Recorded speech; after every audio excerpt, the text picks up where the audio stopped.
मन खे एक समान, मतलब हर इंसान बराबर है। सुनने में ये एक सीधा साधा वाक्य लगता है ना? पर यह सिर्फ एक वाक्य नहीं था, ये एक आवाज थी, एक क्रांति का नारा जिसने सदियों पुरानी नाइंसाफी की बड़ी बड़ी दीवारों को हिला दिया था। तो चलिए, कहानी को समझने के लिए थोड़ा वक्त में पीछे चलते हैं, उस दौर में जब गुरु घासीदास का जन्म हुआ था। ये बात है 18वीं सदी के छत्तीसगढ़ की। जरा सोचिए एक ऐसी दुनिया के बारे में जो अन्याय और भेदभाव की जंजीरों में बुरी तरह जकड़ी हुई थी। तो उस वक्त का समाज कैसा था? देखिए, उसकी पहचान ना 3 बहुत कड़वी सच्चाइयों से होती थी। पहली, जातिवाद, जिसने इंसानों को ऊंच और नीच के खांचों में बांट दिया था। दूसरी, छुआछूत, मतलब एक ऐसी प्रथा जिसमें इंसानों के साथ जानवरों से भी बुरा बर्ताव होता था। और तीसरी थी एक बहुत ही कठोर वर्ण व्यवस्था, जिसने लाखों लोगों से उनके बुनियादी हक ही छीन लिए थे। और इसी घोर अंधेरे के बीच, इसी नाइंसाफी के जवाब में एक उम्मीद की रोशनी चली, सतनाम का प्रकाश। और इसी सामाजिक उथल-पुथल के बीच आगमन हुआ गुरु घासीदास का। ये हैं गुरु घासीदास। एक बेहद गरीब और साधारण से परिवार में पैदा हुए थे, लेकिन उनका मकसद, उनका मिशन, वो बिल्कुल भी साधारण नहीं था। उन्होंने ठान लिया था कि वो उस दौर की पूरी सामाजिक व्यवस्था को चुनौती देंगे। अब जरा उनकी पूरी जीवन यात्रा पर एक नजर डालते हैं। 1756 में गिरोधपुरी में उनका जन्म हुआ। फिर अपनी जिंदगी के एक मोड़ पर सच की तलाश उन्हें ले गई छाता पहाड़ के घने जंगलों में।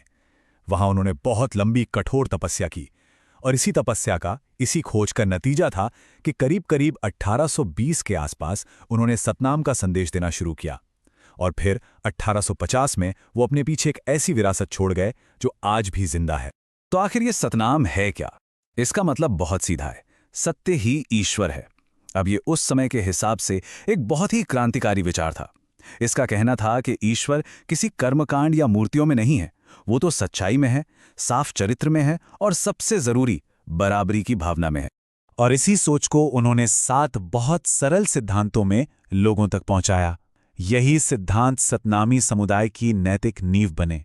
सतनाम में विश्वास रखना, अहिंसा का पालन करना, ये सब तो था ही, लेकिन जो सबसे बड़ी चोट थी वो थी जाति पाति के भेदभाव से दूर रहने की सीख। ये उस समाज के लिए एक सीधी चुनौती थी। तो गुरु घासीदास ने एक दर्शन दिया, और उस दर्शन को एक बड़े शक्तिशाली सामाजिक आंदोलन में बदला उनके बेटे ने। अब कहानी आगे बढ़ती है उनके उत्तराधिकारी गुरु बालकदास के साथ।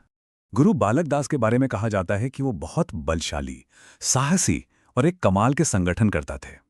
उन्होंने अपने पिता के सतनाम आंदोलन को एक नई ऊर्जा दी, उसे और फैलाया, और जो स्थापित व्यवस्था थी उसे सीधे सीधे चुनौती दी।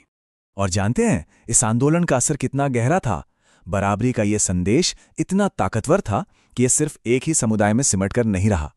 तेली, कुर्मी, राउत, ऐसी कई पिछड़ी जातियों के लोग भी इससे जुड़ते चले गए। क्यों? क्योंकि हर कोई बराबरी और सम्मान चाहता था। लेकिन एक बात तो है, जब भी बदलाव की कोई लहर उठती है तो पुरानी व्यवस्था उसका विरोध करती ही है। गुरु बालकदास का बढ़ता हुआ असर, जो सामंती ताकतें थीं, उन्हें अपने लिए एक बहुत बड़ा खतरा लगने लगा। और फिर वही हुआ जिसका डर था। 28 मार्च 1860 को एक सोची समझी साजिश के तहत उन पर हमला हुआ और उनकी हत्या कर दी गई। ये इस आंदोलन के लिए चुकाई गई एक बहुत दर्दनाक कीमत थी। नेता को तो शहीद कर दिया गया, पर विचार अमर रहा। तो चलिए अब देखते हैं सतनाम पंथ के उन प्रतीकों को जो आज भी खड़े हैं, और बात करते हैं उन संघर्षों की जो आज भी जारी हैं।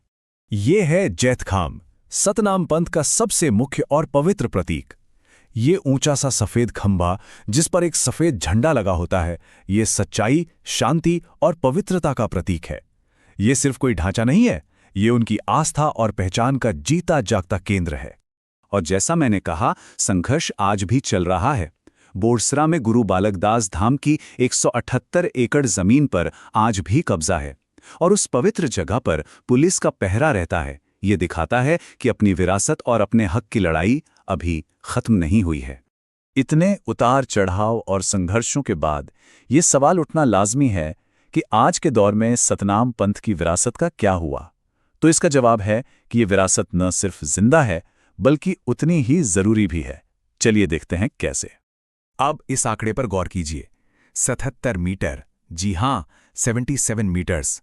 ये सिर्फ एक ऊंचाई नहीं है, ये अपने आप में एक ऐलान है। गुरु घासीदास की जन्मभूमि गिरोधपुरी में जो आज का जैतखाम बना है, वो दिल्ली के मशहूर कुतुब मीनार से भी ज्यादा ऊंचा है। सोचिए, ये प्रतीक है इस समुदाय के मजबूत इरादों का, उनके गौरव का और उनकी अटूट आस्था का। और उनकी विरासत आज भी कई तरह से जिंदा है। हर साल गिरोधपुरी के मेले में लाखों लोग जुटते हैं। ये समुदाय आज छत्तीसगढ़ की एक बड़ी सामाजिक और राजनीतिक शक्ति है, और खास तौर पर इस पंथ की महिलाओं ने सामाजिक और राजनीतिक चेतना जगाने में बहुत ही अहम भूमिका निभाई है।